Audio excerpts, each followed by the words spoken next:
Le management, créer une boîte, c'est un sport de combat. Hein. C'est en compétition tout le temps, parce que tu ne crées pas une boîte juste en regardant ta boîte. Tu crées une boîte dans un environnement compétitif, concurrentiel, et tout le monde le reconnaît aujourd'hui. On est simplement sur le marché de segment qui, dans le monde du healthcare global, va connaître la plus grosse croissance dans les 15 ans qui viennent.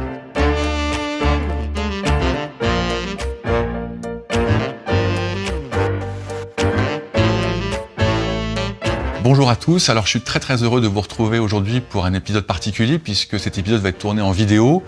Le podcast Site Entreprise, il est historiquement en audio, mais là c'est un épisode exceptionnel. Je reçois Renaud Deharran qui est le PDG de Curium Pharma, un leader mondial dans la médecine nucléaire. Alors parce que c'est vidéo et parce que nous sommes dans les locaux de Curium Pharma, ça va être plus riche. En tout cas c'est ce que j'espère et je suis évidemment curieux de connaître vos commentaires. Ce qui était vrai en audio, le reste en vidéo. Abonnez-vous, likez, commentez. Je suis évidemment très preneur de ce que vous en penserez.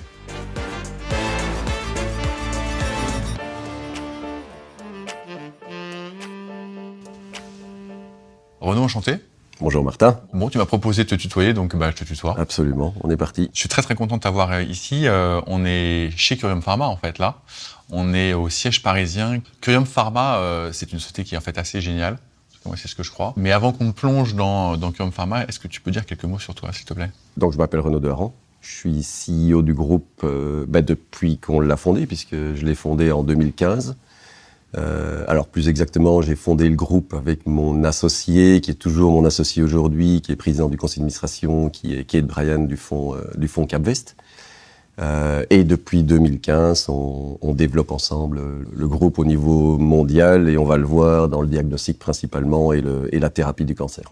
Raconte-moi juste quelques petits morceaux de ta vie avant que tu ne te lances en 2015 dans la création du groupe. T'es pas tombé chez Curium Pharma par hasard. Qu'est-ce qui s'est passé avant ? Oui, donc j'ai commencé dans un monde que tu connais qui est le monde du conseil. Alors d'abord dans les fusions-acquisitions, donc principalement financier à la base, financier/stratégie. Chez Arthur Andersen, je pensais, j'y serais probablement toujours en fait, ce qui aurait été une erreur. Mais on pensait que Arthur Andersen à l'époque était intouchable, et puis on a eu l'affaire Enron, tout s'est cassé la gueule. Et je suis arrivé chez Deloitte, que je suis resté là 6 mois, puis je suis parti. J'ai rejoint en fait un de mes clients qui était dans l'imagerie moléculaire, c'est-à-dire, on l'expliquera plus tard, mais enfin bref, le diagnostic en médecine nucléaire. J'ai passé 2 ans là-bas et puis ils ont décidé on avait 2 divisions, le groupe avait deux divisions, j'étais président d'une des 2 divisions en 2011-2012 et le groupe a décidé de mettre tous ses investissements sur l'autre division qui était de la protonthérapie, c'est-à-dire de la thérapie très spécifique sur le cancer. Et donc dit voilà, écoute, t'es président de cette division d'imagerie moléculaire, on va s'en défaire, t'es en charge du désinvestissement et du carve-out. Et vas-y. Et donc, j'étais chercher des investisseurs américains. Et attends, mais la santé, c'était quelque chose qui pour toi, t'avais toujours touché, t'avais une vie pour ça? Non, c'est un peu le hasard des rencontres? Non, très honnêtement, c'est un hasard. Il se fait que j'ai réalisé des missions pour ce groupe-là et que je suis rentré progressivement dans le monde de la santé. Mais j'étais, en 2010-2011, j'étais pas du tout déterminé à être dans le monde de la santé. Et c'est intéressant, d'ailleurs, on pourra en parler plus tard, mais on n'a pas besoin d'être scientifique pour créer quelque chose de grand dans le monde de la santé, mais on peut en parler plus tard. Ouais. Mais non, j'étais pas du tout amené à être dans le monde de la santé. T'as quel âge là ? J'ai 52 ans. 52 ans. Ouais. Bon, c'est pas pour te flatter, mais t'as l'air quand même super fit. C'est gentil. Donc moi, je détecte le sportif derrière. Oui. Tu es un grand sportif, un sportif amateur. Raconte-nous.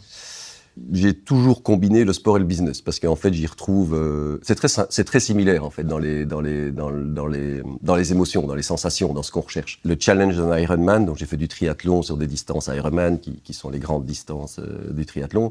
Ce qu'on recherche à travers un triathlon, c'est le challenge de la ligne d'arrivée. On retrouve vraiment les mêmes sensations dans le business où on passe par des périodes compliquées, on a un objectif à atteindre, on atteint cet objectif. C'est ce moment-là, cette émotion-là qui vaut 1000 fois tous les efforts qu'on a fait avant. Donc voilà, donc j'ai fait beaucoup de triathlon et puis tout le monde s'est mis au triathlon, donc je me suis dit je vais faire autre chose. T'étais avant la mode. Okay. Et j'étais, ouais, j'aime bien ce qui est exclusif en fait. Et puis de là, j'ai toujours fait de la voile. J'étais moniteur au Glénan, etc. Je pensais savoir faire de la voile. Et puis, je me suis retrouvé en course avec des professionnels. Et là, je me suis rendu compte qu'il y a 4-5 ans, je me suis rendu compte que j'y connaissais pas grand-chose. Bref, donc je me suis mis à la voile. J'ai fait construire, à la voile, à la course au large. Je me suis fait construire un bateau de course, qui sont des prototypes. En compétition. Là, ce qui t'intéresse, c'est les compétitions. En compétition pure. Ouais. Et d'ailleurs, en fait, là, pour le moment, c'est une période assez intéressante parce qu'à la fois, je suis en train de monter et de lever les plus gros fonds qu'on ait jamais montés chez Curium, c'est-à-dire qu'on est en train de lever 6 milliards d'euros. On est à la fin de ce processus-là maintenant, je reviens de Londres. Et en même temps, je pars lundi sur une des étapes du Tour du Monde en course sur lequel mon équipe est inscrite. Et donc on est 4 skippers et on s'échange en duo des étapes du Tour du Monde. Donc t'es sur le bateau. Et je skippe le bateau et on part lundi, je pars lundi vers le Cap-Vert pour faire la 3e étape qui est Cap-Vert, île de la Réunion, 1 mois en mer, au milieu de la levée de fonds. Donc ce sont des challenges intéressants. Et on est deuxième de la course autour du monde, qui est en fait l'équivalent du Vendée Globe pour les classes 40, qui est le bateau que j'ai. Et tu dors de temps en temps? Alors sur le bateau, pas du tout. Parce que non, mais blague à part, je vais passer un mois. Je vais passer un mois en mer à faire des micro-siestes d'1h30, donc pendant un mois, nuit et jour. Donc ça crée de la résistance à la fois physique et mentale aussi. Mais sinon, oui, il faut apprendre à dormir à travers tout ça, parce que en fait, qu'on soit CEO ou qu'on soit athlète, c'est une question de prendre soin de soi et d'être fit pour des réunions avec des investisseurs, comme traverser l'Atlantique. Donc ouais. Je pense qu'à t'écouter, il n'y a pas beaucoup de gens qui seraient capables de faire ça physiquement. Je suis pas d'accord. Physiquement. Non, je suis pas d'accord. Tu crois pas? Non, je crois que c'est comme quand j'ai commencé l'Ironman ou les triathlons ou les marathons avant. Je pense que beaucoup de gens se mettent une limite mentale à se dire je n'y arriverai pas. Mais je pense qu'in fine, beaucoup de gens seraient capables de le faire. Mais il faut être capable. Je pense que le point, c'est que ce soit la création d'un groupe comme Curium ou que ce soit le tour du monde dans une équipe de course, on est capable de faire beaucoup plus que ce qu'on ne pense physiquement. Beaucoup, beaucoup plus. Et sur un bateau en course, en fait, t'as pas le choix. T'as pas le choix, t'es là, t'es au milieu de l'Atlantique et donc tu pousses et tu te rends compte qu'en fait, tu vas bien au-delà des limites mentales que tu t'es mis. Donc non, je pense qu'en fait il faut essayer, il faut que les gens essayent, mais il y a c'est pas du tout. Je pense que c'est à la portée de beaucoup de gens. Et tu as l'impression quand tu dépasses ces limites-là que c'est, t'as parlé d'émotion, ça m'a beaucoup frappé. C'est dans une forme de douleur ou de plaisir ou les deux. C'est intéressant parce que c'est intéressant d'ailleurs de passer son temps avec de comprendre pourquoi les athlètes font ce qu'ils font, pourquoi un athlète fait un Ironman, pourquoi un athlète passe 4 ans à préparer les Jeux Olympiques pour courir 100 mètres.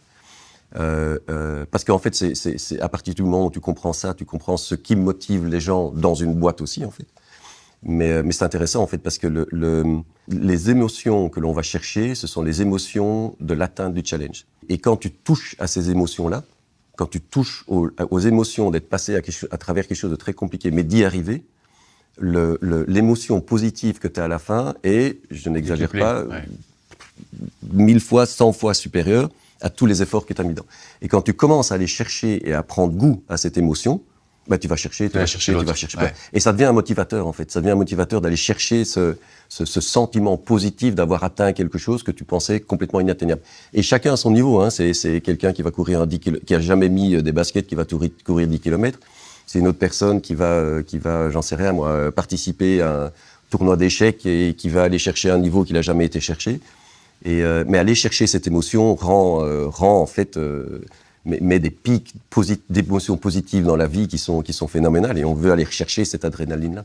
Et donc on se met ces challenges de plus en plus. Et chez Curium Pharma, c'est aussi ce que tu viens chercher. Absolument. C'est de l'émotion. Absolument. C'est l'émotion à la fois de changer le monde, parce qu'on n'a pas moins, enfin c'est ni plus ni moins, on a l'ambition de changer la vie des gens qui ont le cancer. Et de 80% d'entre eux, on y reviendra. Sûr, donc c'est une émission hyper positive qui, à chaque fois qu'on rencontre des patients qu'on a sauvés, 35 000 patients par jour utilisent nos produits aujourd'hui. Donc, mais c'est cette émotion positive d'avoir contribué à changer la vie de quelqu'un. Et ça, il n'y a rien à faire, c'est une émotion. Et puis à côté de ça, c'est l'émotion de créer quelque chose de grand, d'inspirant.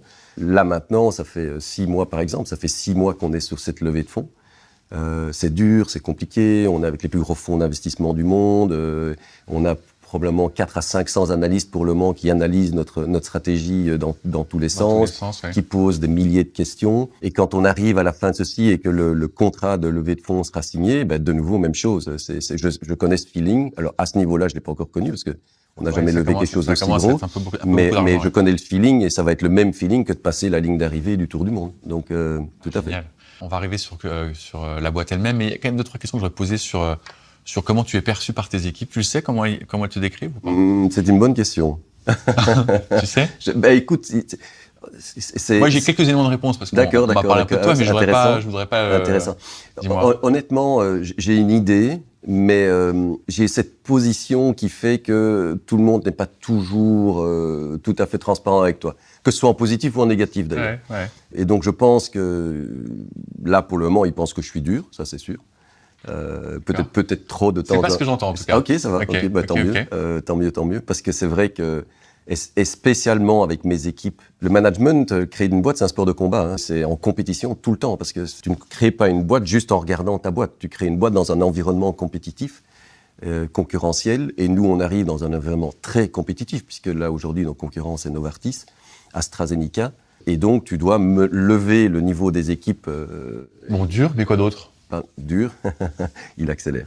Dur, inspirant, je pense, peut-être un petit peu. Et puis je pense aussi qu'il y a une ambiance il y a une chouette ambiance dans l'équipe. Donc en fait, c'est très peu de politique et la sensation, je pense, j'espère en tout cas, que l'équipe fait beaucoup mieux que la consolidation des individus et que c'est agréable, in fine, de construire quelque chose d'aussi grand et ambitieux que ce qu'on est en train d'essayer de construire, tout en ayant en fait une ambiance agréable et positive. Et toi, qu'est-ce que tu essayes d'imposer comme style, au-delà du fait d'être dur? Bon, ok, parce que non, moi j'essaye d'être. C'est pas dur. Enfin, oui, il y a des moments où il faut. C'est comme tout coach sportif, les choses doivent être claires. Mais mon style de leadership, c'est de leader par l'inspiration. On a un purpose, on a un objectif, on a quelque chose d'inspirant. Les bonnes personnes doivent être aux bons endroits clairement, mais c'est de l'idée par l'inspiration et de manière très indépendante, très lointaine et très indépendante. Cyril, que tu connais, qui est notre patron de l'international maintenant, Cyril Faya, 2-3 000 personnes qui lui rapportent, il a tous les marchés du monde, mis à part les États-Unis. Cyril, je lui parle une fois par mois. Alors s'il a besoin de moi, je suis là pour répondre. Mais Cyril, il sait ce qu'il doit atteindre, il est inspiré par le purpose, par le sens de la boîte, et il avance avec ça. Donc moi, je veux laisser derrière moi, à côté de moi, des équipes qui fonctionnent par elles-mêmes, par l'inspiration et l'ambition, de manière à pouvoir créer beaucoup d'autres choses. On a lancé il y a 2 ans avec Kate Bryan, mon associé, on a racheté il y a 2 ans un autre groupe multinational qui s'appelle Perceptif, qui fait maintenant 2000 personnes, basé à Boston aussi, et qui a des services dans le monde des essais cliniques. Alors on a Curium, on a Perceptif, dont je suis président du conseil d'administration, mais on peut faire beaucoup plus que ça. Et on peut faire beaucoup plus de ça à partir du moment où on laisse derrière nous, dans toutes ces boîtes et ces investissements, des équipes qui sont capables de gérer et en qui on a complètement confiance. Il faut qu'on parle de Curium Pharma maintenant quand même, parce que je vois le temps passer. Est-ce que tu peux nous décrire ce qu'est Curium Pharma? Donc Curium Pharma, c'est le leader de la médecine nucléaire dans le monde. Alors, c'est quoi la médecine nucléaire? Je vais essayer de le faire en 1 minute, comme si je l'expliquais à mes enfants. La médecine nucléaire, en fait, est focalisée sur le cancer. Alors, qu'est-ce qui nous drive chez Curium Pharma? Le cancer, c'est le traitement du cancer. Pourquoi? Une personne sur 5 dans sa vie aura un cancer. 1 personne sur 5. Enfin, c'est juste gigantesque. Et 1 personne sur 10 en mourra. Ça touche tout le monde. Et si ça vous touche pas vous personnellement, ça va toucher quelqu'un de votre famille ou de votre entourage. Donc donc Curium Pharma, c'est traiter le cancer, aider ça. Et on fait ça avec une technologie qui est les technologies de la médecine nucléaire. Et c'est quoi cette technologie? On utilise la radioactivité pour tuer le cancer. Comment on fait ça? Un cancer, c'est une cellule très particulière dans le corps. Hein. C'est une cellule qui est très différente de toutes les autres. Elle se développe très très vite mais elle a cette faiblesse, cette cellule cancéreuse, elle a cette faiblesse d'être différente et d'avoir sur sa surface des choses, des cibles, des formes, si tu veux, qui sont très différentes de toutes les autres cellules. Et nous, on les identifie, ces formes-là. Et ces formes, on les utilise pour envoyer dans le sang nos molécules, qui sont radioactives. Et donc, nos molécules vont rentrer dans le système sanguin, elles vont passer partout dans le corps, elles vont reconnaître cette forme qui est sur la cellule cancéreuse, elles vont s'y accrocher. S'il n'y a pas de cellule cancéreuse, elle s'accroche nulle part, elle part. S'il y a une cellule cancéreuse, où qu'elle soit, même une métastase, c'est-à-dire un cancer qui se balade un peu partout dans le corps, et il peut y en avoir des dizaines, ils vont s'accrocher dessus. Et en s'accrochant dessus, ils ramènent l'isotope, la radioactivité, à côté de cette cellule cancéreuse, et l'isotope la tue. Donc voilà ce qu'on fait. C'est ça la médecine nucléaire. En fait, c'est l'utilisation de la radioactivité pour tuer les cellules cancéreuses qui sont présentes dans le corps. Et à force des années, depuis 10 ans, on a développé une société en organique et en acquisition, on a fait beaucoup d'acquisitions, qui est devenu en fait le leader de la médecine nucléaire dans le monde. Et maintenant, à force des recherches et d'avoir des chercheurs un peu partout dans le monde qui font évoluer la technologie, on se rend compte, ou on s'est rendu compte, que la technologie peut traiter 80% des cancers. Et donc, on est en train de travailler avec Curium Pharma sur le traitement de 80% des cancers. La perception que j'en ai, c'était que historiquement, et encore beaucoup aujourd'hui, mais encore une fois, tu me corriges si je me trompe, c'est que c'était beaucoup dans le diagnostic du cancer, et que le changement que tu es en train de mettre en œuvre avec tes équipes, c'est de passer justement dans le traitement de ce cancer. Tout à fait. La majorité de ton chiffre d'affaires est encore dans le diagnostic. Je me trompe ou pas? Tout à fait. 95% de chiffre d'affaires aujourd'hui est dans le diagnostic. Et alors, ce que j'aimerais bien, c'est que tu parles un tout petit peu de cette partie de diagnostic. Pour ceux qui connaissent pas du tout, moi, évidemment, avant de venir ici, j'ai un peu regardé les différentes technologies que tu proposes et que le groupe propose. Donc, les technologies PET et les technologies SPECT. Je trouve que pour ceux qui sont un tout petit peu ingénieurs qui nous écoutent, ça vaut le coup qu'on s'y arrête. D'accord. Notamment sur le PET. Pourquoi est-ce qu'en fait, on va t'injecter un produit qui est radioactif? Pour quelqu'un qui connaît pas le truc, il dit, mais qu'est-ce que c'est que cette histoire? On m'injecte un produit radioactif dans le corps. Explique-nous en quoi le PET utilise la radioactivité et en quoi cette radioactivité, en fait, elle est inoffensive. Tout à fait. Pourquoi on a besoin de diagnostic et pourquoi le diagnostic est important dans le cancer qui est notre domaine, mais dans beaucoup d'autres cancers? Parce qu'en fait, si un cancer est diagnostiqué suffisamment tôt, on le traite beaucoup plus facilement que s'il est diagnostiqué tard. Ça, c'est une première chose. Et la deuxième chose, c'est que tous les cancers, même on parle du cancer de la prostate, qui est un des domaines sur lesquels on se focalise aujourd'hui, un patient n'est pas l'autre, un cancer n'est pas l'autre. On peut avoir une grosse tumeur, pas de métastase, une petite tumeur principale, des métastases un peu partout. Et régulièrement, et c'est encore le cas aujourd'hui, il faut le savoir, les médecins sont un peu à l'aveugle. Tiens, oui, voilà, tu as un test sanguin qui dit que tu as le cancer de la prostate, alors on ne sait pas si c'est métastatique, on ne sait pas quelle est la... et donc, on va y aller un peu par essai, on va essayer un peu de chimio, on va essayer un peu d'hormonothérapie. Alors, je caricature, mais à peine. Et donc, la médecine nucléaire, comment répond-on à ce besoin avec la médecine nucléaire? On répond comme je viens de vous l'expliquer.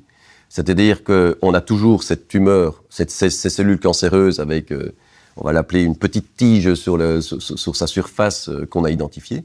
Et ce qu'on va faire en diagnostic, et ce qu'on fait depuis longtemps en diagnostic, c'est qu'on va envoyer dans le corps une molécule radioactive qui va venir se mettre sur cette cellule, de la même manière que j'expliquais pour la thérapie, sauf que l'isotope qu'on lui a accroché, la radioactivité qu'on lui a accrochée, est de la radioactivité de très, très, très, très, très faible puissance, mais par contre suffisante que pour être localisée dans le corps.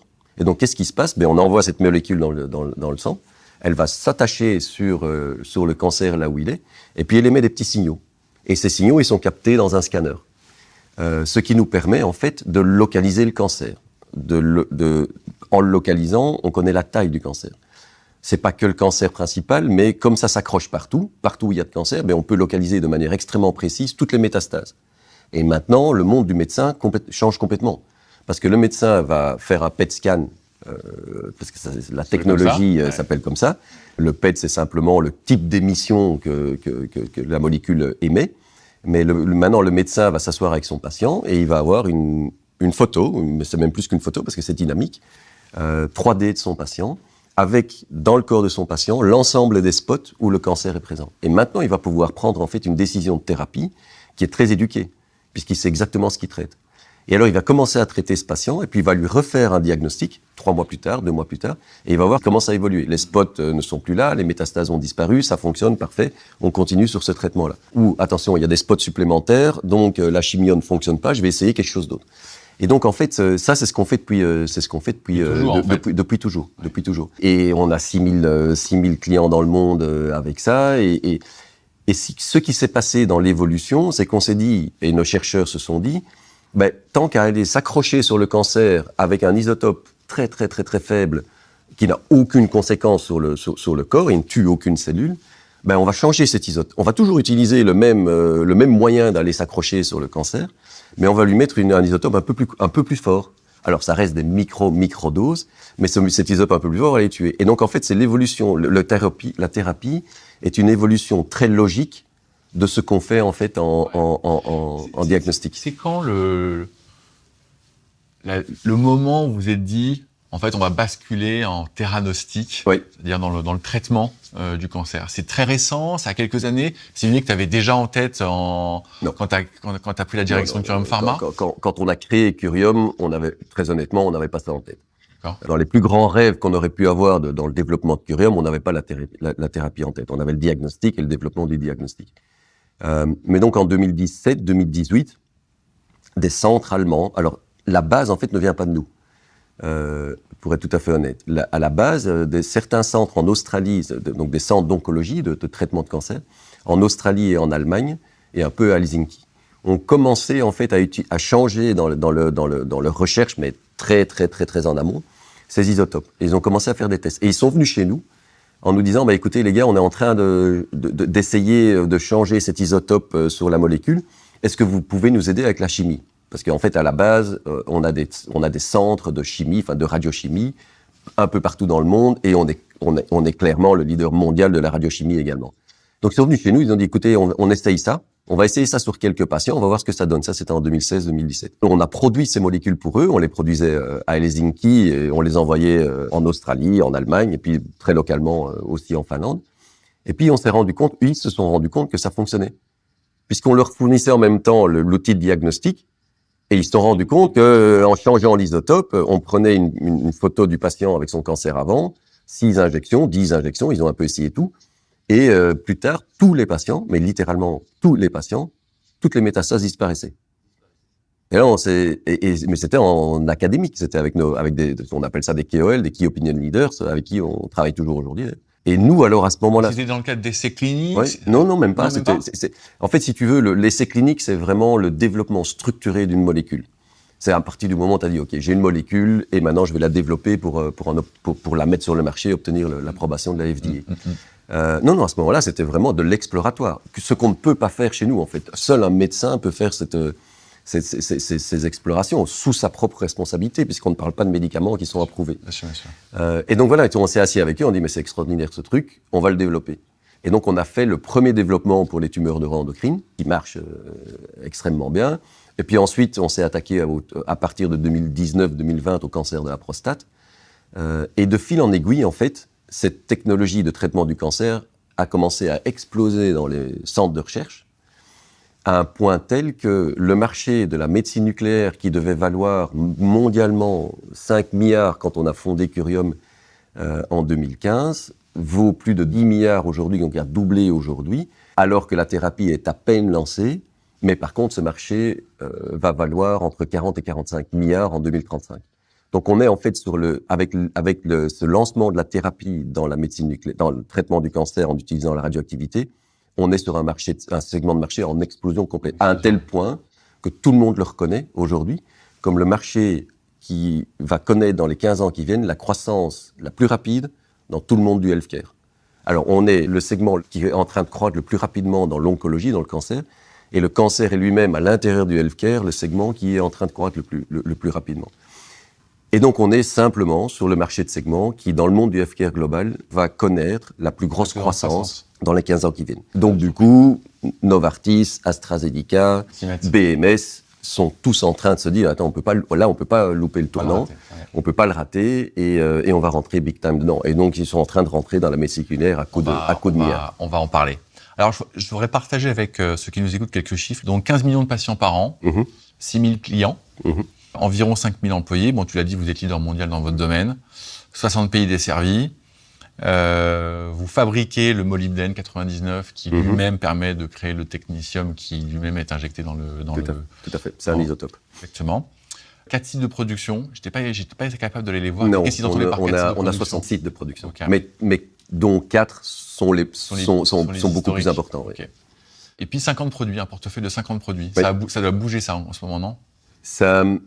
En fait, c'est 50 produits de diagnostic aujourd'hui. Et on a, je faisais encore le point pas plus tard que hier, on a 40 lancements de produits prévus dans les 5 ans qui viennent. Et sur des produits qui sont principalement des produits de thérapie, c'est-à-dire avec une valeur ajoutée qui n'a rien à voir. Tout à fait. Pour mettre un peu de perspective sur ce qu'on est en train de créer. Alors après, tout ça, forcément, c'est des plans, mais ce sont des plans stratégiques qui sont extrêmement détaillés, qu'on est en train de littéralement présenter à tous les plus gros investisseurs du monde. Curium Pharma, en 2035, aura la même capitalisation boursière, donc la même valeur d'entreprise que Siemens Symphony, c'est-à-dire 40 milliards d'euros. Donc ça, c'est ce qu'on est en train de créer. D'accord. Alors Siemens Symphony, ça a mis une centaine d'années à arriver là. Donc voilà. Bon, donc une énorme croissance qui est attendue, les plans que vous avez montrés, qui sont en train de discuter avec les investisseurs. 6 milliards à lever, c'est juste, je ne sais pas s'il y a un qualificatif pour ça. J'en parle aujourd'hui de manière assez confortable parce on serait au début du procès, j'en parlerai même pas parce que quand on se lance dans un processus pour lever 6 milliards d'euros, par contre... Là, tu commences à être confiant, on va dire. Ouais. Il y a la dimension de la taille des fonds levés, ça c'est une chose, mais il y a surtout, parce que Curium en fait génère énormément de cash. Et donc au-delà des fonds que l'on lève, l'utilisation de notre propre cash flow dans la recherche est importante. Et quand on lève des fonds comme ça, on crée en fait un nouveau set d'actionnaires représentés au conseil d'administration. Et c'est quasi plus important pour moi de les aligner sur le fait que l'on va utiliser 100% de nos profits sur la recherche que de lever les fonds lui-même. Parce que c'est une décision hyper importante d'investisseurs qui arrivent dans un groupe. Et qu'est-ce qu'on fait avec le profit qui est créé? On le remonte en dividendes ou on le garde et on le réinvestit à 100% sur la recherche. C'est 100% recherche, les 6 milliards, ou il va y avoir aussi du manufacturing Quand je dis recherche, chaque fois qu'on met un produit sur le marché, on a besoin de construire une nouvelle usine. Quand on met un nouveau produit sur le marché, on construit une nouvelle usine aux États-Unis, en Europe, au Japon. Donc oui, on construit des usines aussi. Donc je mets tout ça dans le lancement d'une nouvelle technologie, d'un nouveau produit en fait. Et alors du coup, tu réponds à la question qui suivait. Tes marchés principaux, c'est US, Europe et Japon. Tout à fait. Donc, Chine, Inde. Donc l'Europe, c'est 6 marchés, parce qu'on dit toujours l'Europe, mais en pharma, en tout cas, la France n'est pas l'Allemagne, qui n'est pas l'Espagne. Donc c'est effectivement les 6 gros marchés européens, les US en premier, parce que les US, dans le pharma, c'est 70% de notre chiffre, et ça le restera. Quand Trump veut réaligner le prix des médicaments entre les US et l'Europe, alors le style, on peut en parler, son style, mais sur le fond, il a complètement raison. L'Europe paye les médicaments un tiers, un quart, un cinquième de ce que les Américains payent. Donc il ne faut pas se leurrer, c'est les Américains qui financent la recherche mondiale dans le pharma. Et donc les États-Unis, 6 pays européens et Tokyo, donc pour l'ensemble du marché japonais. D'accord. Et pourquoi pas l'Inde, pourquoi pas la Chine, qui sont des énormes marchés? Oui, tout à fait. On essaye, mais c'est pas simple. C'est vraiment pas simple. Ça fait 5 ans qu'on essaie de rentrer en Chine, à chercher des partenaires, à voir si on va le faire nous-mêmes ou pas. C'est juste pas ça. On y sera un jour, mais on n'y arrive pas pour le moment. C'est juste, voilà. Ok. Je voudrais juste qu'on fasse un petit flashback sur la genèse. Tu dis, le groupe est né en 2015, pourtant tu y étais déjà en 2012. Tu peux nous faire le début de l'histoire? Mais donc le début de l'histoire, c'est une division d'un groupe coté en bourse en Belgique, avec 2 divisions. Une division en protonthérapie, qui est une technologie de traitement du cancer, et un groupe qui faisait de l'imagerie moléculaire, c'est-à-dire en fait la partie diagnostic de la médecine nucléaire, donc le PET. Division qui, quand je la rejoins, est en perte. Et donc, je rejoins le groupe après avoir quitté le conseil en 2012. Je te disais tout à l'heure que quand tu passes du conseil à l'opérationnel, tu ne dors pas beaucoup, parce que c'est un monde un peu différent et tous les mois, les résultats tombent. Et là, tous les mois, les résultats tombaient en perte, donc il fallait financer. Donc j'ai pas beaucoup dormi. En même temps, en fait, à ce moment-là, d'amener ma famille aux États-Unis, parce que c'est aux États-Unis qu'il fallait être pour récupérer le leadership de ce groupe. Mes enfants qui pensaient que j'étais le pire papa du monde parce que je les avais retirés de leurs écoles en Belgique. Et ma femme qui me détestait tout autant parce que qu'est-ce qu'on va foutre aux États-Unis. Et donc, si tu veux, j'étais à ce moment-là avec une... Oui, on est parti. Oui. J'étais à ce moment-là avec une division en perte. Je devais aller au conseil d'administration tous les mois pour demander un peu plus d'argent pour financer les pertes. Et ma famille qui, grosso modo, se demandait ce qu'ils foutaient à Washington parce que je les avais retirés. Et qui te détestait. Et qui clairement, en tout cas quand on est parti, me détestait. Donc je peux te dire que tu regardes le plafond quelques fois, quelques nuits, tu te sens très seul. Tu te sens très seul. Donc ça, c'était le départ. C'était le départ. Et puis de fil en aiguille, en fait, alors du côté familial, je leur avais dit, écoutez, on part 1 an. Et puis, si vous vous plaisez pas aux États-Unis, c'est vous qui décidez, on rentre. Donc, après 1 an, on a eu un petit vote dont je ne faisais pas partie, donc les 3 enfants et ma femme, et ils ont tous voté à l'unanimité. Non, mais on va rester, c'est un truc de dingue, c'est super bien. Ah, ok. Donc voilà, 1 an plus tard. T'étais où? C'était à Washington DC. Okay.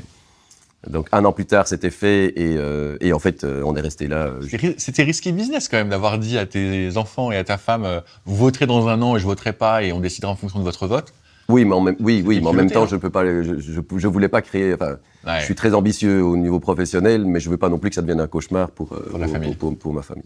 Donc voilà, ça c'est du côté familial, c'était fait. Et puis bon, les enfants, ils sont. Mon fils vient seulement de rentrer en Europe aujourd'hui. Il a 22 ans, donc ça fait. Lui, c'est un Américain, donc il a vécu toute sa vie quasiment là-bas aux États-Unis.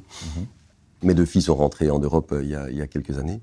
Donc ça, c'est du côté familial. Et puis du côté business, il a fallu retrousser ses manches et d'abord trouver un acquéreur pour la division que je ne voulais pas lâcher. Donc j'ai été chercher un fonds d'investissement américain qui s'appelle SK Capital de New York pour en fait racheter une division en perte. Mais dans le private equity, les choses ne sont pas si simples que ça parce que les private equity ne font pas de deal s'il n'y a pas de dette. Et donc il fallait chercher les banques. Donc il fallait chercher les banques, mais les banques ne veulent pas voir de perte. Donc on a fait un peu de ce que j'appelle du mumbo-jumbo comptable pour qu'un EBITDA négatif devienne plus ou moins positif. On a convaincu les... Ah, mais t'es fort en comptabilité alors. Okay. Ouais, à force de faire ce métier-là, t'as intérêt à pouvoir un peu comprendre les chiffres et les expliquer. Et donc voilà, donc on a été chercher des banques qui ont financé la moitié du prix d'acquisition, mais avec une banque, tous les trimestres, il faut payer des intérêts.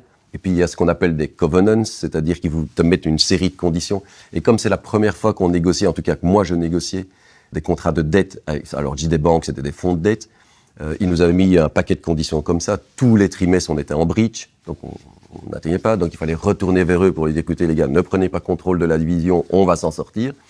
Donc tu avais tout ça. Enfin bref, 2 ans plus tard, la division est clairement positive. On sort clairement du cash. On a redressé toute la partie opérationnelle. On n'a plus de problème de qualité.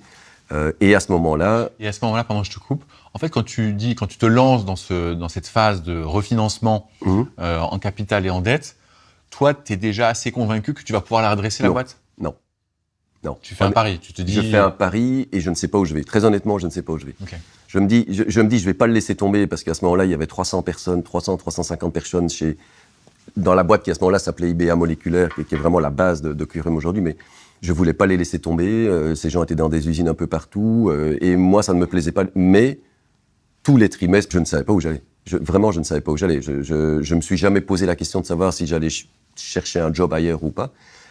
Mais clairement, je voyais bien qu'au début, c'était pas terrible. Donc, et je ne savais pas ce que je cherchais, en fait. Parce qu'on n'avait pas la vision de la thérapie. Je voyais qu'il y avait du potentiel dans le diagnostic, mais honnêtement, c'était pas encore très clair. Ça s'est construit au fur et à mesure. Et donc voilà, c'est vraiment, en fait, là, t'es vraiment en court terme. Tu es en dit, ok, man, tu sais quoi, je vais pas penser à ce qui se passe en 3 ans parce que j'en sais strictement rien. Mon objectif, c'est de sortir du trou et d'avoir un trimestre positif. Que je ne doive plus aller expliquer à mes banques que je suis en breach de covenant et que je ne dois plus aller chercher dans mon conseil d'administration de l'argent. Donc voilà, et ça m'a mis entre 18 et 24 mois. Mais là, je suis surtout tombé sur un gars extraordinaire chez SK Capital, Jamshid Kainojat. Alors, c'est un Perse, donc c'est des guerriers.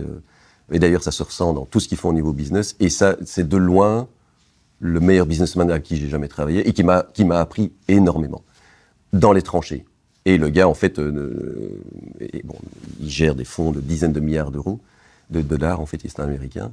Mais il était avec moi, il a quasi passé les 3/4 de son temps avec moi, on est devenus amis, à sortir et à extraire, en fait, la société du trou. J'ai énormément appris de lui à ce moment-là.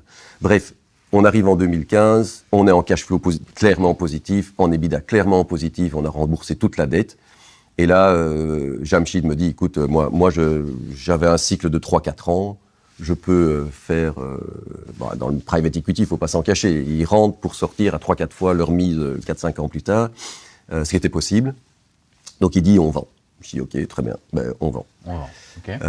Et là, je rencontre Kate. Donc on fait un process de private equity.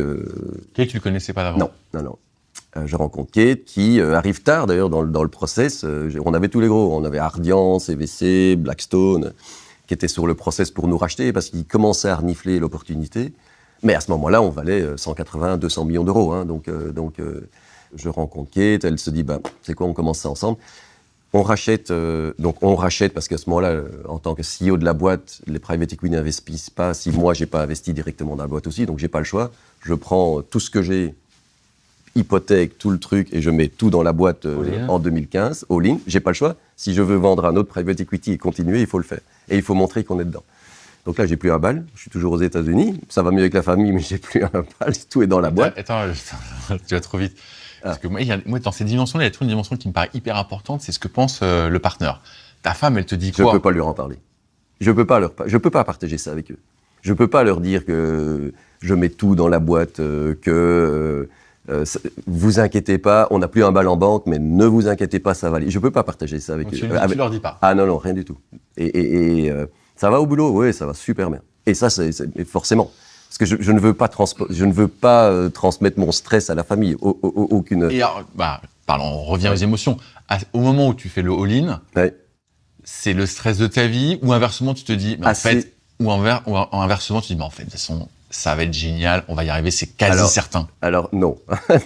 Ni l'un ni l'autre, mais tu as un espèce de niveau d'insouciance, en fait, de naïveté.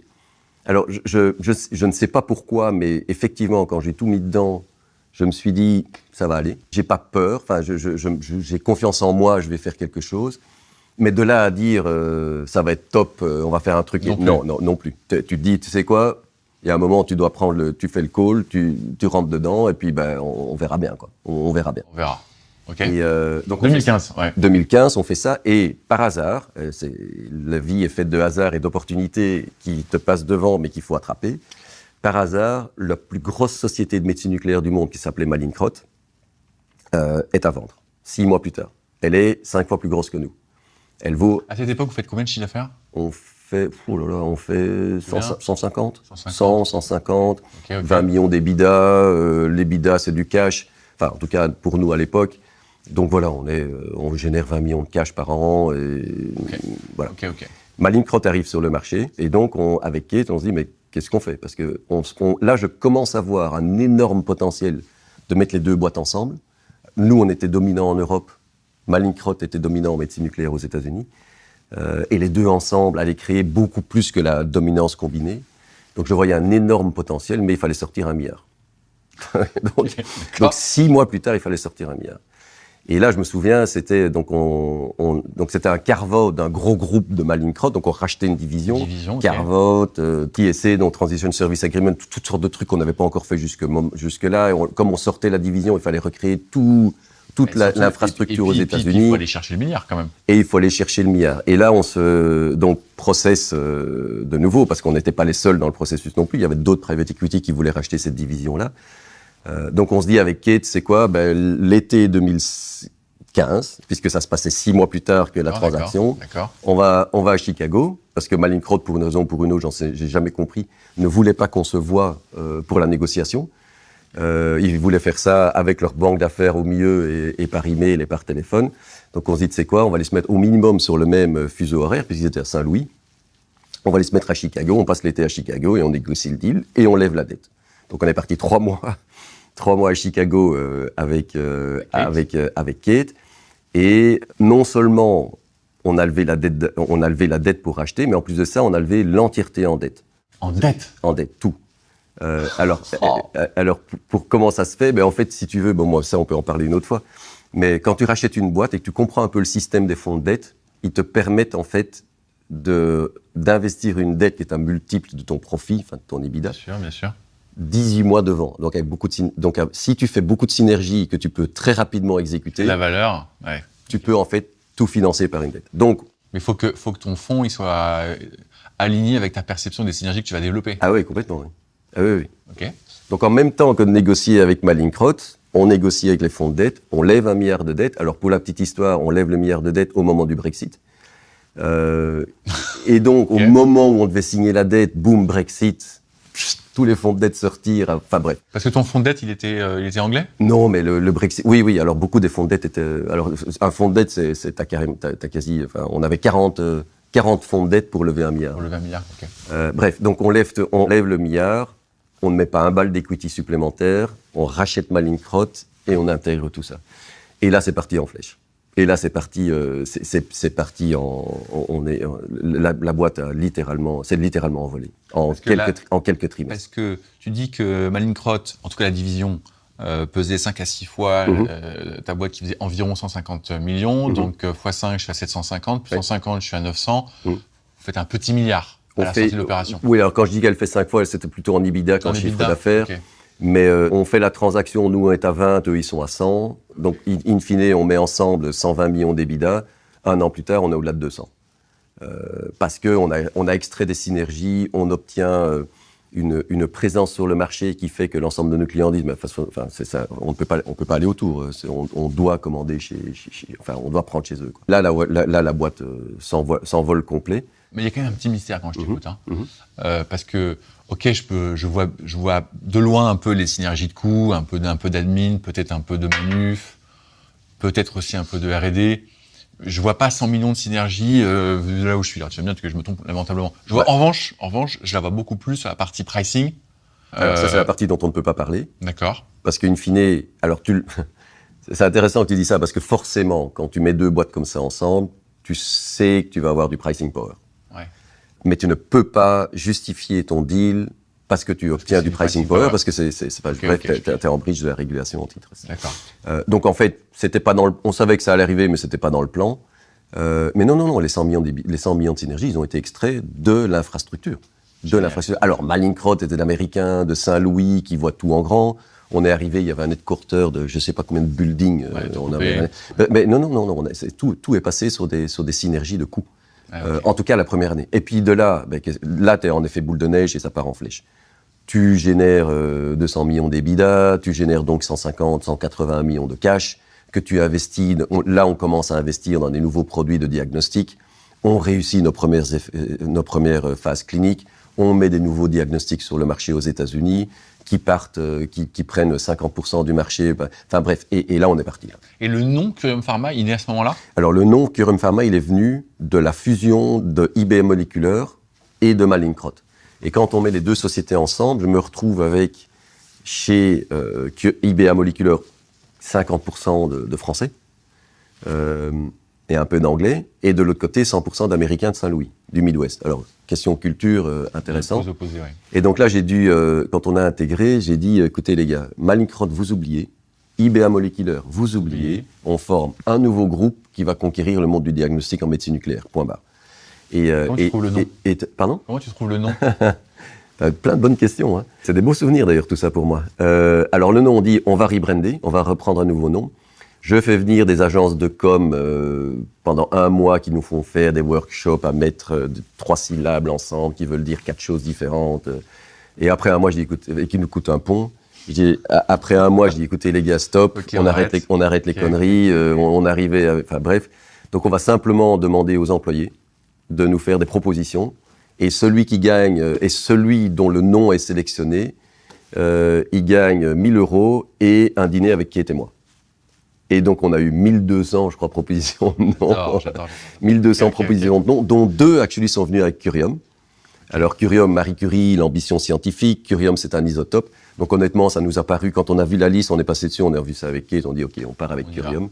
Bon, et donc ça, c'est que l'aventure, j'ai envie de dire, commence. Ben, oui et non, parce que tu es déjà...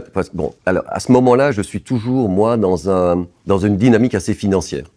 C'est-à-dire, je commence à piger le monde des private equity, je vois comment ils créent de la valeur, ce qui est d'ailleurs un truc de dingue. Et je commence à voir comment nous, avec Curium et le management team, on se positionne dans ce monde-là. Donc, dans cette zone 2015-2020, je suis toujours dans une ambition financière, en fait.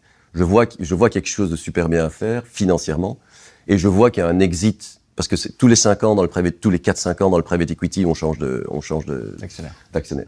Et je vois et je comprends qu'en 2020, avec tout ce qu'on a créé, il y a moyen de faire un exit magnifique. Parce que on est à ce moment-là, en termes de valeur de capital créé, on n'est plus dans les 2, 3, 4 fois après 5 ans, on a fait 20 fois l'equity après 5 ans. Et donc on arrive en fait dans une espèce de niche que très peu de sociétés ont pu atteindre. Et je comprends comment on crée de la valeur financière pour l'équipe de direction dans ce processus-là, ce qui est essentiel, hein, parce que c'est absolument essentiel. Je ne peux pas insister suffisamment pour dire que tous les CEO, les managers doivent piger comment extraire de la valeur de capital de ce qu'ils font. Les stock options, honnêtement, c'est pas assez. C'est pas assez, c'est naïf. Un plan de stock option, c'est naïf. C'est 1-2% de valeur d'equity créée à capturer. On peut capturer beaucoup plus. Il faut comprendre la dynamique, il faut négocier ça, parce que c'est ça qui constitue en fait l'equity. Bref, donc je le comprends très bien dans cette période-là, mais je suis toujours dans une optique financière. Et en 2020, Curium Pharma, c'est quelle taille à peu près ? En 2020, Curium Pharma, c'est 2,3 milliards, pour être tout à fait précis. Et aujourd'hui, on peut connaître le chiffre ? D'enterprise value. Aujourd'hui, c'est 6. Donc la recapitalisation dont je parle là, c'est 6. D'accord. Là, tu commences, si tu veux, tu vois la trajectoire. Donc, Eskia rachète IBA Molecular pour 50-60 millions en 2012. Depuis, il n'y a pas 1 euro d'equity qui a été mis dans la boîte. Et par l'utilisation du leverage et de la dette, la synergie et l'intégration avec Mallinckrodt, la création de cash flow qu'on réinvestit dans des produits, on arrive en fait à transformer une boîte de 50 millions de valeur à aujourd'hui 6 milliards sans rajouter un bal de capital. Et ça, en fait, ça crée une crédibilité, un track record sur le marché qui fait qu'en fait, maintenant, quand on retourne sur les marchés pour lever des fonds, pour aligner nos actionnaires, c'est beaucoup plus facile aujourd'hui de lever ou de recapitaliser pour 6 milliards que ça n'a été en 2012 de trouver 50 millions, en fait. Et ça, c'est le track record. Et ce que je disais encore à mon équipe cette semaine, c'est ce track record d'exécution de nos plans, c'est le DNA qu'on apporte sur le marché quand on a levé des fonds. Bon, et puis ce que tu dis, c'est que c'était une logique financière et en même temps, il y avait, tu dis, le boulevard du diagnostic nucléaire. Là, il est identifié très clairement. C'est pour ça que je dis, donc à ce moment-là, toujours une logique financière, mais au fur et à mesure qu'on commence à comprendre l'impact qu'on a sur les patients en diagnostic, parce que j'essaye de faire rencontrer des patients aux équipes, etc. Et je commence à réaliser, en fait, tard, mais je commence à réaliser l'impact qu'on a sur la vie des patients. Et puis, on fait ces essais de thérapie, je t'avais dit, entre 2017, 2018, dans ces eaux-là. Et on commence à voir, en fait, l'impact qu'on a sur les patients qu'on traite maintenant, c'est-à-dire, ils sortent de l'hôpital. Et c'est là, en fait, que tout shift vers le purpose, le sens. Ouais. Parce que là, on commence à se rendre compte que non seulement on a les moyens, mais en plus de ça, on a la technologie qui peut traiter le cancer. Et là, le shift, pour moi, personnellement, la motivation bascule complètement vers, les gars, on a la technologie qui va permettre de traiter beaucoup de cancers dans le monde. Et ça devient le focus. Et je commence à le distiller dans toute l'organisation et aux actionnaires. Parce qu'en fait, quand tu arrives en phase de fonds aujourd'hui, qui investissent dans de la soupe, dans des tortillas aux États-Unis ou dans de la bouffe pour chiens, parce que voilà, et il n'y a rien de mal avec ça. Ouais, et puis que tu arrives dans un asset comme Curium qui dit, vous savez quoi, nous maintenant, non seulement on va traiter 80% des cancers, mais en plus de ça, on va revenir vers vous avec un return qui est plus élevé que les autres, oui, les gars, ils sont dedans. Ouais, l'histoire est un peu différente. Je voudrais qu'on aborde ce moment-là, peut-être avec deux dimensions. Il y a une dimension business sur laquelle il faut qu'on revienne, parce que tu dis, je lève 6 milliards, mais tu dis aussi en même temps, je crée beaucoup de cash flow, donc on pourrait se dire, ça va suffire à poursuivre la croissance du marché. La réponse est non, ça va pas suffire, puisque vous levez de l'argent. Oui, il y a une nuance là-dedans, mais je peux te revenir de manière très on va y revenir dessus. Et j'aimerais qu'on s'arrête un tout petit peu quand même sur la partie patientèle purement, parce que je suis venu avec quelques chiffres, moi, qui m'ont un peu effrayé. Pardon, j'ai pris quelques chiffres pour la France, même si ta vision elle est globale, mais je pense que ça parlera davantage à ceux qui nous écoutent parce qu'on a plus de Français. Donc en France, le cancer est devenu la première cause de décès, c'est 25%. Et alors il y a une très légère différence homme-femme, puisque les femmes sont encore un tout petit peu devant, malheureusement, en maladie cardiovasculaire, mais le cancer suit juste derrière. Et de toute façon, au global, le cancer est devenu la première cause de... Et malheureusement, la croissance la plus rapide. Et alors, je sais bien que tu n'es pas médecin, mais toi, tu arrives derrière. Mais d'après toi, quand tu parles avec les patients, avec les médecins, avec les hôpitaux, qu'est-ce qui, d'après toi, qu'est-ce qu'on te dit qui explique cette tendance ? C'est le fait qu'on vit de plus en plus longtemps et que la population grandit. Donc on vit de plus en plus longtemps, la population grandit et on est capable d'identifier de mieux en mieux les causes de décès. Donc c'est d'abord une question de vieillissement de la population. Oui, parce qu'en fait, le cancer, de manière assez contradictoire, le cancer est de mieux en mieux traité. Donc à la fois, on a la maladie qui tue le plus. Et de plus en plus. Et à la fois, on a des technologies qui progressent dans le traitement du cancer. Donc c'est le vieillissement. Je pense. Alors, c'est quasi impossible. Personne ne le connaît exactement, en fait. Hein. Mais moi, je pense que le vieillissement de la population est clairement joue énormément. Ouais.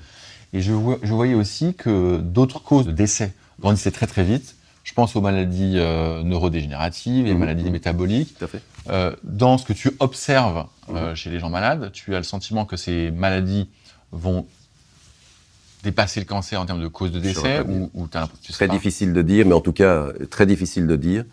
Mais j'ai décidé de ne pas répondre à cette question-là, en fait. J'ai décidé, nous, notre focus, c'est le cancer. Et, parce que ça va être ma question suivante. Tu te dis pas, je vais traiter aussi ces autres maladies. Non. On peut être ambitieux, mais il faut être focalisé. Parce que si t'es pas focalisé, t'atteins aucun objectif. Donc non. Nous, c'est le cancer. Revenons sur la partie donc, purement business. Je te disais, pour quelqu'un qui est à l'extérieur, qui va pas à tes dynamiques de chiffres et autres, tu pourrais te dire, bon, ok, on va aller maintenant sur le traitement. Tu disais tout à l'heure, c'est 95% du chiffre d'affaires. Aujourd'hui, c'est encore le diagnostic et 5% de traitement. Je pense que quand on se reparlera dans 5 ans, les chiffres auront beaucoup évolué. 50-50. Et on pourrait se dire, ouais, mais en fait, finalement, toute la valeur que je crée aujourd'hui sur le diagnostic, je vais l'utiliser pour ma croissance dans le traitement. Tout à fait. Qu'est-ce qui justifie, en quelques phrases, mais je pense que cette discussion, tu l'as eu 1 milliard de fois avec les gens avec qui tu sollicites leur argent. Qu'est-ce qui fait que tu leur sollicites aujourd'hui 6 milliards sur le marché? Donc, il y a un lien direct entre les deux. Quand je dis je lève... Alors, ça va peut-être devenir un peu technique. Mais bon, j'essaie de faire le plus simple. Ouais. Quand je dis on lève 6 milliards d'euros, en fait, on recapitalise le groupe pour 6 milliards d'euros. Ça veut dire quoi? Ça veut dire que les actionnaires qui ont investi en 2020 vendent... Je crée un groupe d'actionnaires qui va racheter, en fait, ces actions-là. Et ça, c'est les 6 milliards d'euros. Alors pourquoi c'est hyper important? Parce que qu'est-ce qui aligne en fait des actionnaires sur une stratégie? Mais c'est la valeur qui est créée pour eux. Et donc, en montrant que dans chaque cycle, je crée une valeur substantielle pour chaque investisseur, je leur explique que les suivants, qui vont maintenant en fait capitaliser le groupe à 6 milliards d'euros, vont se retrouver en 2030, dans le prochain cycle, avec un rendement qui sera encore plus élevé à ce moment-là. Et donc, en fait, pour attirer des investisseurs dans ton capital et de manière plus importante, pour les amener à être alignés sur le fait que tu utilises 100% de ton profit ou ton cash flow sur la recherche, tu dois leur montrer que cette politique d'investissement crée du rendement. Et cette démonstration, tu l'as fait de cycle en cycle, justement en recapitalisant. Et ça, c'est la boucle qu'il faut bien comprendre. Parce que même s'ils sont super attirés par le sens de ce qu'on fait, les gars, dans leur fichier Excel, dans leur spreadsheet Excel, ils doivent montrer qu'ils ont fait les rendements qu'ils voulaient avoir et plus. Et donc, en fait, c'est là que tu commences à avoir un système qui fonctionne très bien, parce que tu montres que sur 3 cycles d'investissement, ils se sont pris plus que leurs 3 fois qu'ils veulent, et bien plus. Donc, les suivants vont commencer à prendre confiance, racheter les actions des précédents, créer le rendement pour les précédents, s'aligner avec moi sur ma stratégie d'investissement de l'ensemble de mon cash flow, et je continue. Et donc, tu as tout à fait raison en disant, le diagnostic génère suffisamment d'argent que pour financer la recherche sur la thérapie, sauf que je dois avoir un conseil d'administration qui est d'accord à en fait mettre l'ensemble du cash flow sur les investissements. Et ceux-là, je les aligne par la création de valeur sur leurs actions, qui est la recapitalisation que je fais maintenant. Donc voilà. Bon, il faut quand même que j'aborde le sujet, parce que je suis sûr qu'il y a des gens qui nous écoutent qui vont se poser la question. Ok, on comprend la valeur que ça crée, on comprend que ça va soigner des milliers de patients. Millions, et puis, des millions, merci de me reprendre. Et puis, tu vas avoir des gens qui nous écoutent qui vont se dire, ouais, mais en fait, tout ça, c'est quand même beaucoup d'argent. Est-ce qu'il est bien utilisé? Est-ce que ça devrait pas être plutôt le rôle du public d'investir cet argent? Est-ce que c'est pas même un peu malsain? Et pardon si je suis un peu direct. Qu'est-ce que tu réponds à ces personnes qui croient peu ou pas, ou voire même qui luttent contre l'investissement privé à destination de la santé? À ton avis, on va investir combien en recherche et développement dans les 10 ans qui viennent? Okay, entre 8 et 10 milliards. 8 et 10 milliards. Si tu n'as pas les 8 à 10 milliards, cette recherche n'avance pas. Alors, pour investir dans la recherche et développement, faire évoluer le traitement du cancer, tu dois investir énormément d'argent. Parce que tous les projets n'arrivent pas à terme. Une phase 3 pour un médicament, c'est entre 2 et 400 millions d'euros. Et tu n'es pas sûr, quand tu la commences, que tu vas obtenir l'objectif que tu veux. Si tu ne trouves pas les fonds pour investir dans la recherche et développement, tu ne fais pas avancer la recherche et développement. Toutes les institutions publiques, académiques, qui sont sur la recherche fondamentale et préclinique, n'ont pas un bal pour faire avancer, pour rendre le médicament disponible pour tout le monde à travers les essais cliniques et la régularisation. Et donc si le privé ne met pas ces milliards d'euros sur la table pour la recherche et développement, la recherche n'a pas lieu. Et là, je reviens sur ce que je te disais avant. Comment tu convaincs les grands investisseurs du monde à investir dans la recherche?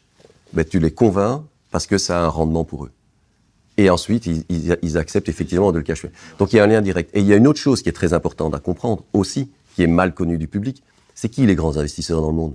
En fait, moi, je parle des fonds d'investissement et des private equity là, qui investissent chez nous, les CVC, les Blackstone. Mais c'est qui ces gars-là? C'est la grande majorité des fonds qui investissent, c'est des fonds de pension. Et c'est quoi les fonds de pension? Ben, les fonds de pension, c'est tout le monde qui investit dans un fonds d'investissement. Parce que si on ne fait pas de rendement sur ce que tout le monde met de côté pour sa pension, ben, il n'y a pas la pension attendue à terme. Et donc, en fait, la boucle, le cercle, il est assez bouclé. Quand je parle au fond aujourd'hui, je parle à des intermédiaires de fonds de pension, principalement, en fait. Et donc, sans le return qui est créé par les sociétés comme nous, ben, les pensions, elles ne seront pas suffisantes dans les années qui viennent ou dans les dizaines ou quinzaines d'années qui viennent. Donc, tout ça est assez bien bouclé, en fait. Donc, il faut les convaincre d'investir parce que ça fait du rendement. Ce rendement, il retourne vers les fonds de pension. Et nous, en les convainquant d'investir, ben, on fait avancer la recherche et le développement. Et donc, in fine, alors j'aurais besoin de beaucoup plus de temps pour expliquer tout ce mécanisme, mais in fine, le système est assez bien fait, en fait. Il ne faut pas s'en inquiéter. Bon, on arrive tout doucement à la fin de notre petite discussion. Déjà, je pense, quand tu m'as dit 1 heure, honnêtement, je me suis dit, t'es sûr 1 heure? Non, t'inquiète ça pas, va vite, en fait. On aurait même pu, Donc, j'ai quelques questions un peu en termes de conclusion. Bon, c'est pas te flatter que de dire que le projet il est magnifique, ça se passe super bien, on te souhaite d'arriver au bout de cette levée de fonds, tu sembles quand même confiant. De quoi tu es le plus fier finalement aujourd'hui? 80% des cancers. Ce dont je suis le plus fier de loin, c'est de pouvoir faire rêver mon équipe de direction, l'ensemble des employés Curium, et de dire, les gars, pendant 10-15 ans qui viennent, on va se focaliser sur la recherche qui va pouvoir traiter 80% du cancer.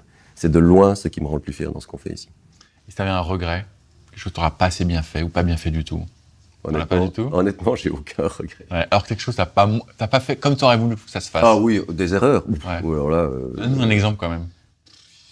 Des erreurs. Qu'est-ce que j'ai fait comme erreur? Il y a 3 ans, enfin, je vais prendre des erreurs très business, hein, okay. Il y a 3 ans, il y avait une biotech aux États-Unis qui s'appelle Progenix, New York, qui développait un produit, diagnostic du cancer de la prostate. Ils étaient en face de nous, on négociait avec eux, et on avait l'opportunité de les racheter pour 20-30 millions de dollars. Et j'ai dit non, trop risqué. Ça, c'est un deal que je fais pas. Mon concurrent l'a fait, et aujourd'hui, la molécule représente plus de 500 millions de chiffre d'affaires avec une marge à 400 millions. Ouais. Donc voilà, des erreurs comme ça, j'en ai faites des dizaines. Ouais, des opportunités ratées. Ouais, enfin, tu l'appelles comme tu veux, on peut l'embellir si tu veux, mais non, mais c'est clairement des erreurs de jugement. Mais après, bon, voilà, tu peux pas tout savoir.